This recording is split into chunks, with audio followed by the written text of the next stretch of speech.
Bennie Dobbins was my stuntman. He was my stuntman from almost the beginning of my career. When I got the part, they asked me who would I like for my stuntman. Well, there wasn't any other choice but Bennie. So they made him the stunt coordinator. It was the first time he was a stunt coordinator on any show. And he was there all the time working on pantomiming in these, setting up these, because we did a lot of stunts in that show, if you remember. I mean, we used every stuntman in the business and went through half of them, and half of them wouldn't work on it and everything else because Bruce ended up kicking them or hurting them or doing something. They didn't want to work on the show anymore. It was a real working experience for both of them. That's why the tension grew, and it grew, and it grew to almost a point to where they got in a fight. Almost. Didn't happen. I got in the middle of it. There was so much arguing back and forth between Bennie and the way he wanted to film Bruce and the way Bruce wanted to be filmed that we finally decided. Bennie came over to me one day and he said, I got an idea. He said, why don't we let Bruce be the stunt coordinator on a shot? Let him be it, design it, do it. Then we will take him into dailies tomorrow, and we will show him what's wrong. I said, hey, it's a good idea. He went to the camera operator. Camera operator said, hey, it's all right with me.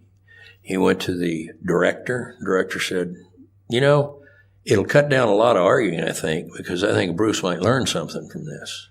Went to the executive producer, and he said, oh, God, how much is that going to cost me, and this, that, and the other? And he said, let's do it. So it happened to be a big scene where there was either 3 or 4 guys in it. Low-key lighting, they call it, where everything is dark. Bruce is in solid black. The setup is, I don't remember exactly, but I think I was trapped or tied up in the thing. Bruce breaks down the door, comes in, kicks, back fists, runs around the room, yelling and screaming and whatever. And we set it up in the master and let Bruce do it all. And of course, that was the main one that we had to let him run free on. After you break it down and go in for close-ups, it doesn't matter. And so that was done. We went on, and Bruce was happy, and he just couldn't wait to see his super thing that he had done, the next day. So he gets, dailies were seen at lunch. So 12 o'clock comes, and we were going to sneak him in because he was, there's a big law in the business that actors don't get to see dailies. Because they go in, they see something, they say, oh, I don't want to do it that way. So they change something, and it doesn't match with anything that's been done before. So it's against the rules for actors to see dailies. But we'd already set it up. We were going to do this. Everybody knew it, but Bruce didn't know it. So I said, look, Bruce, we're not supposed to be doing this, but we're going to sneak you in behind the camera and this, that, and the other in the back door, and we're going to watch it. Once it's over with, we're going to leave. He said, okay, that's fine, So we go in the back and everything else, and all of a sudden his scene comes up.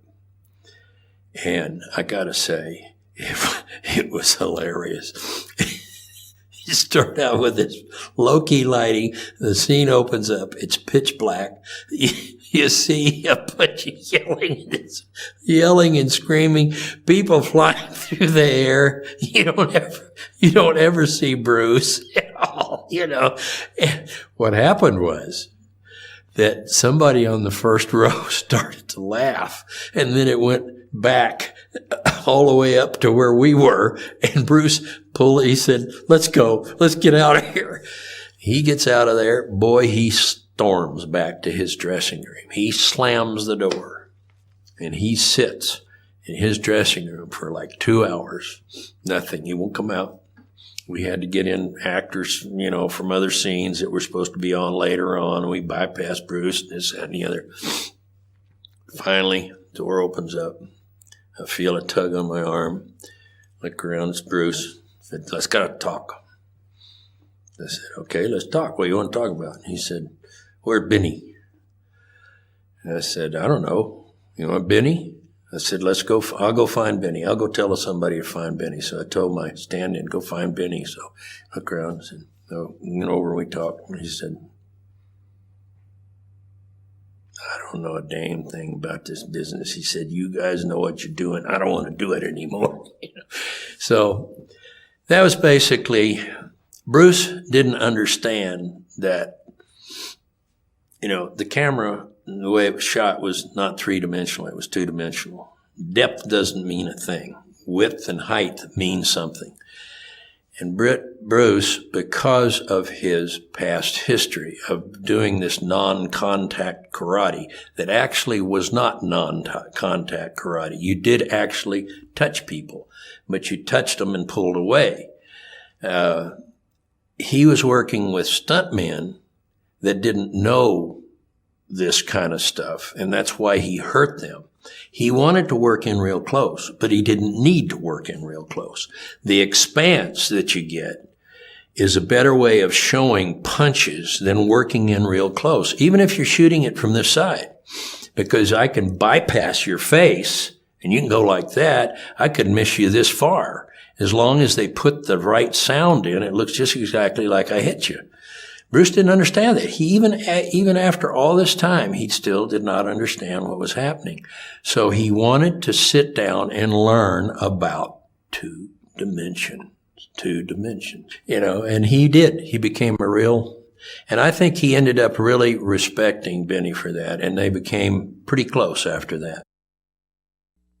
Who's this strange fellow on the bicycle here? I think his name is Bruce Lee. Looks very familiar as Kato. Well, do you need any help?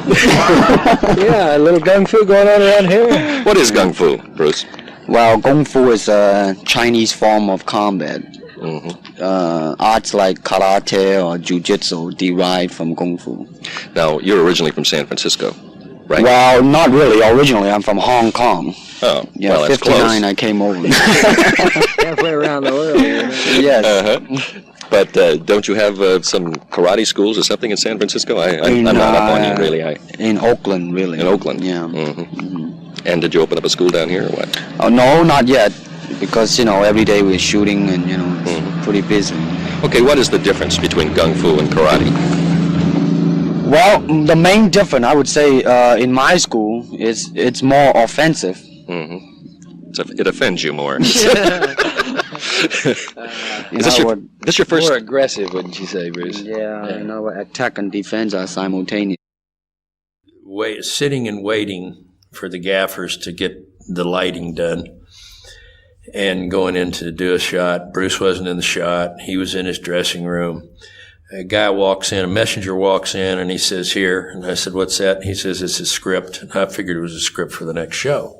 So I threw it in a chair next to me and waited around, went in, did my thing, and came back and sat down. About the time I sat down, I heard this yarr!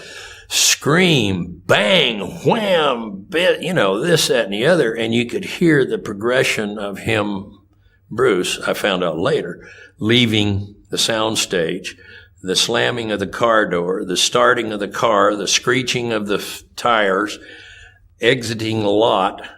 And I said to my stand-in, I said, what in the hell is all that for? And he said, you see that package? And I said, yeah. He said, that package is where you're going over and being guest stars on on Batman. And you get into a fight with them and you both lose. And I said, you gotta be kidding. I said, they would do that to us? And then I got to thinking about it because Bruce could not stand Burt Ward.